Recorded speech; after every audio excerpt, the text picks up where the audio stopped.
ए मुँह से अवस्था मिलन हमारे आवास का तोहके का चिंता है मर्दे, तू जा अपन काम कर।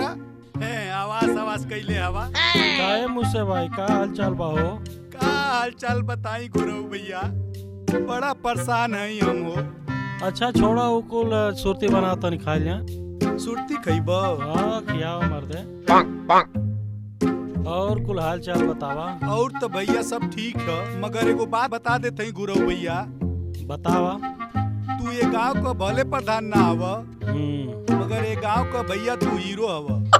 तू भैया जितना गरीब लोग का सेवा सहयोग करेला उतना केहू ना करी भैया। ठीक है ऐसा है, ज्यादा पालिश मत लगावा, अपन जो समस्या ऊपर आवा। अरे गुरु भैया हम पालिश ना लगावते। हाँ तो क्या करत हवा? अरे भैया तू जानते हवा प्रधानवा हमारा उसवा ना दिला भैया। अच्छा अच्छा, हमके बड़ा रहले में परेशानी होता। अरे सरकारी काम है, थोड़ा लेट सवेर होला, मिली जरूर। ओकर हकदार हवा तू। भैया है भैया। हाँ आवास मिली, थोड़ा इंतजार करे पड़ी। अरे भैया कितना दिन से इंतजार करता। जा तनी प्रधान से मिला जुला, फिर ऊपर चर्चा हुई। हाँ हाँ तुतिया बनल तो भैया सब ठीक है, बढ़िया। तनी से ध्यान दिया भैया। ठीक है, कोनो काम भाई हमके बताइया।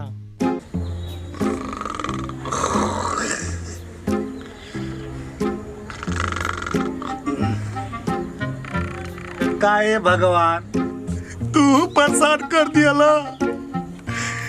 आवास ना मिलल हमके। प्रधानवा का 9 महीना से दुआर खाचत है भगवान। 9 महीना में ते लोगों का लइका हो जाला, हमार जवन हके आवास ना भइले भगवान।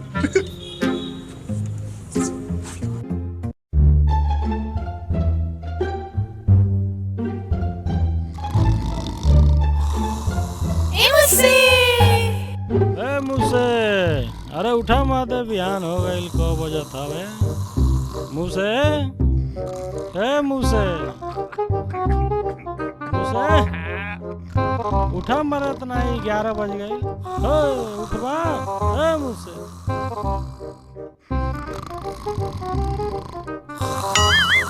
गधा उठा मर दे। देखा था कब बजा था, इतनी पहले सुतल हवा। अरे गुरु भैया सब तो परेशान कैले, तू हमके परेशान कैले हवा। 11 बजे के सुतेला तो के मालूम है? 11 बज गई? हाँ मर्दे। अरे भैया कैसे आइला? बैठा। अरे बैठा था का भाई लवसा का तोरे। अरे खोज खबर है, कुछ पता है? अरे भैया रात भर पानी बरसला, मड़ई हमार चुआ लिया। भोर में पानी बंद भइला, तबले सुतली, तबले आके तू खोद दियला। हाँ ऐसा में बारिश का मौसम तो बाटे। अरे अवसवा का नाम लेला ना तो हमके तो प्रधानवा बोलौले रहला। अरे तो जल्दी जाओ करके यहाँ पहुँचा ना तो मामला गबड़ा जाए। जाते प्रधानवा की पहुँचा प्रधानवा के यहाँ। चलो ठीक है, जैसा रही बताइए। ठीक। अरे पंडित जी प्रणाम। अरे प्रधान जी तो आई हो सरकार। अरे मुझसे तू ये बताओ तो हमारा लुक कैसा ना, युवा प्रधान खाने लगा था कि ना? हम ना बताई, हमारा आवाज पर नहीं बताबे बताई।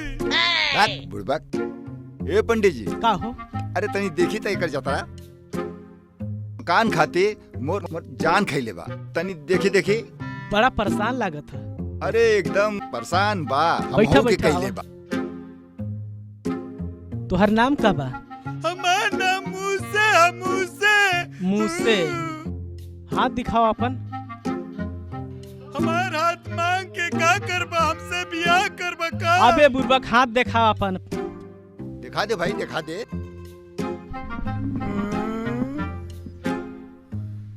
का करत? तुहार तो आवाज 36 गुड़ से बनत है, बहुत उत्तम गुड़ से बनत है, लेकिन तुहार आवाज सैला में 36 महीना लगी। सबका बियाह 36 गुड़ से बनेला और हमारा आवाज 36 गुड़ से बनी। अरे पकुआ का तो 6 महीना में आवाज बन गई पंडित जी। अरे तो ओकर 6 गुण से न बनत रहा। को 6 गुण से न बना अरे तो कुछ दान दक्षिणा देवे तो तोर तो 2 गुण से न बना दे। सही। ए पंडित जी हमार 2 गुण से बना देना। तो 2 महीना लागी। 2 महीना लगी। तब हम जाते ये पंडित जी पता जी 2 गुण से बनवाइयो। खुश रह खुश रह। अरे अरे अरे अरे बस बस रह दो लोग खुश रह। 2 गुण से हमारा अरे ये मर्दे ये आफत का पुड़िया बा। जब भी आवेला टंगरिए थके टांग लेला। अरे प्रधान जी कैसन कैसन आदमी के पकड़ लिया आवेला। पंडित जी बोला। अरे प्रधानी के एगो अलगे मजा बा। बकरा मुर्गा मुर्गी मांस मछली अरे मनो कोनो कमी नहीं खे। दुनिया में पंडित जी पागलन का कमी नहीं खे। और इन्हां जैसन लड़बक मिल जाए ना तो हमान जैसन चलाकन के खैले के कमी ना हो। अरे प्रधान जी गजब गजब ऐसन 2-4 मने डेली। अरे बिल्कुल बिल्कुल बिल्कुल पंडित जी। पंडित जी अरे बचवा अरे खुश रह खुश रह खुश रह। ये पंडित जी सबका 6 गुण से जीवन आवास बना था। हमार 2 गुण से आवास बना दी। हम आपके दक्षिणा बढ़ा के दे। अरे वाह मुझसे वाह। जय हो लक्ष्मी माई। आह जय लक्ष्मी माई। बचवा अब तोहार काम हो जाई। अरे अरे गोरवा छोड़ बुलबा कहीं का। तोरा वास 2 महीना में बन जाई। चिंता जी कर ठीक बा। 2 महीना और सब्र कर ले। देखो मुझे देर आए दुरुस्त आए।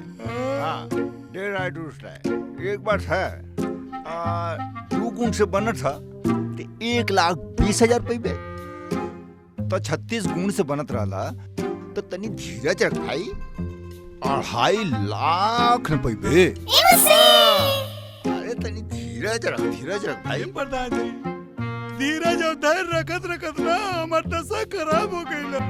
बड़ाई बरसात में चूहा दिया कान में पानी हो गई। इनके समझाओ। पंडित जी कान से सुनात ना। अरे बचवा अब का करी बतावा। मुर्गा खियौली मछली खियौली अंडा खियौली अब का करी। अब तो कुछ ना। ए मुसी अरे तोरे घरवा एगो पाठ दिखली रे। बड़ी गदराई लालिया ठुमुक ठुमुक चलत रहिया। और तो लाट टपक गई रे बाबू। अरे तनी नजराना में ओके पेश कर भाई। अरे प्रधान जी हुए देखो पल्ले रलिया मगर आप लोग इच्छा हवे ये हमारा आवाज के उतर मिले के चाहिए। हम ओहू के काट के परोस देते हैं आपके। ठीक है इन्हन का मानसिकता ठीक ना। रुका सा घबरा समझ जात है। हम गुरहुआ भैया से आइडिया लेते है ना। गुरहुआ यूपी वाला नहीं हम जान दे दे। हमार मुर्गा मछली बकरा खैले के चक्कर में पड़ गए हमेशा। आज हम जान दे देवे जा। आवाज खातिर जीवन हो। मुर्गा बकरी सब का गल्ला सा जियल में सवार कर मुझसे अरे मत ये क्या कर रहा है। ये दे मर्द उठा उठा उठा उठा। अरे गुरु भैया अरे आज हम जान दे दे। हमके मत बचावा। समस्या तो और समाधान हम बताओ थे। गुरु भैया हमके मत बचावा। हमार जीव एकदम जीवन की ऊपर हो ऐसा मत गया। करो ऐसा मत करो। हमारे पास एक उपाय है आव हम बताओ थे। अरे भैया तू तो बड़ा अच्छा आइडिया बता दिया ले गुरु भैया। अब हम जात है ये जैसे बतौला हम वैसे उन्हन के संगे करो। जाई ना जान हमार बचा दिया ला तू। गुरु भैया जिंदाबाद। गुरहुआ यूपी वाला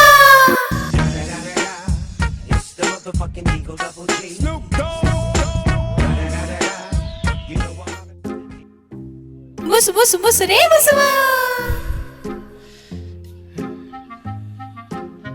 ए मुसे जल्दी बनाओ बाबू।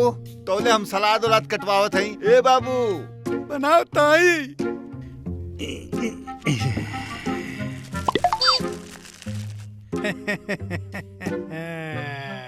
ऐसा जमल घोटा इनके खियाई कि पीछे से इनका पचोटा खुल जाई। हबड़ा मत। ए हाँ अरे दरोगा जी प्रणाम। आइए आइए बैठिए। आप लोग भी बैठिए। और बताइए इंस्पेक्टर साहब। अरे प्रधान जी चलते हैं, बकरा तो बहुत बढ़िया था। हाँ। धन्यवाद आपका।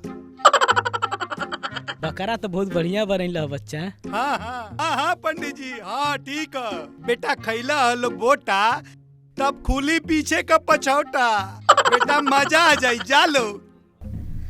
हाँ दरोगा साहब, आपने हमें सेवा का मौका दिया, आपकी बड़ी मेहरबानी रही है। हैं? फिर मुलाकात होगी। ठीक है ठीक है। हाँ हाँ हाँ, ठीक ठीक है। अरे अच्छा, चलिए ठीक है, अच्छा दरोगा साहब, कभी थाने पे भी आइए।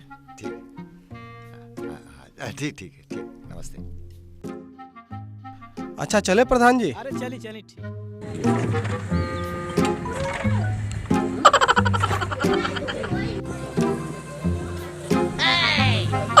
दरोगा साहब,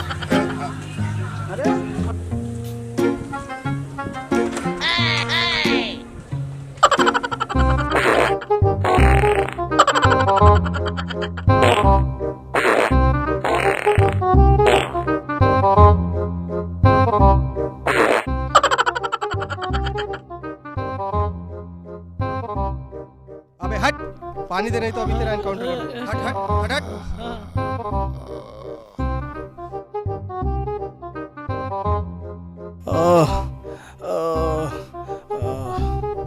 हाँ भैया, बुरा काम का बुरा नतीजा।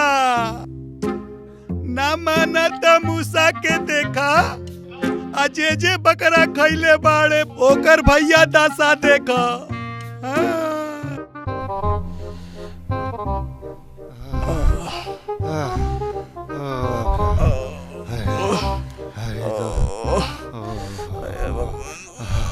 अरे भगवान।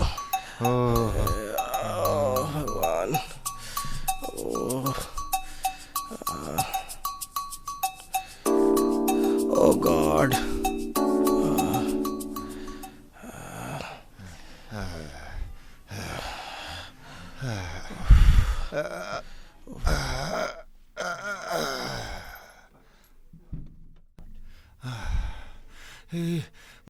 मुझे कहा क्या दिला था? ओ गॉड, हे भगवान।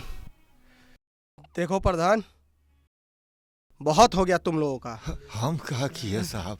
तुम लोग का भ्रष्टाचार इतना गांव में बढ़ गया है, एक आदमी को मजबूरन ये करना पड़ा। सोचो, अगर उसने उस दवा की जगह खाना में उसने जहर मिला दिया होता तो आज तो तीनों हम लोग स्वाहा हो गए होते। अरे नहीं दरोगा साहब, हो सकता है उससे भूल हो गई हो। ये भूल नहीं है, परिणाम सामने है, भूल नहीं है। देखो। अरे अरे चुप। साहब। देखो प्रधान जी, एक बार समझा दे रहा हूं, 1 महीने के अंदर इस मूसे को आवास मिल जाना चाहिए, ठीक है? साहब। प्रणाम प्रणाम मूसे। हाँ। 1 महीने के अंदर प्रधान जी आपको आवास नहीं देते हैं तो आप थाने में आइए, हम आपकी कार्रवाई करेंगे। ठीक ठीक ठीक ठीक साहब, जय हिंद जय हिंद। सुन रहे हैं ना, इनको आवास मिल जाना चाहिए। चल रहे हैं हम, याद रखेंगे तुम्हारा बकरा। आवाज हमके दे दिया लोग, बुझला लोग। साहब कह के गईला, अरे मुझसे नहीं तो उल्टा एफआईआर कर दई बाबा। बकरा में काम हिला दिया लो।